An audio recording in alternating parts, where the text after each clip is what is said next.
In this video, I'm going to show you how you can create and save a Google Chrome tab group.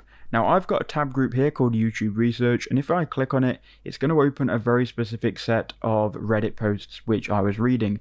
Now, you can go ahead and save your browsing session. You can save a group of websites that you need for maybe a specific workflow. There are many ways that you can use these tab groups.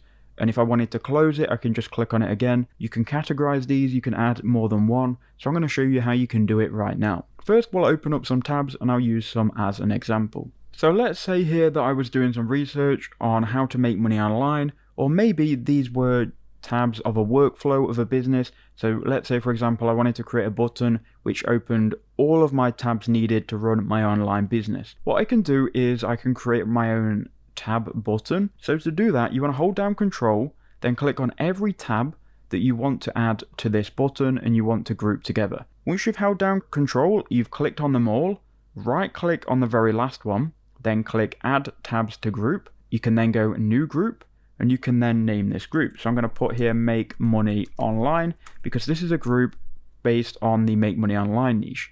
So here what we can do is we can give this a color. I'm going to make it blue. We can then click on Enter. What you can do now is every time you want to open or close these specific group of tabs, you can just click on the button here that will appear. And every time you do that, it will either close or open the group tabs. This is incredibly useful and it is a super underrated feature of Google Chrome.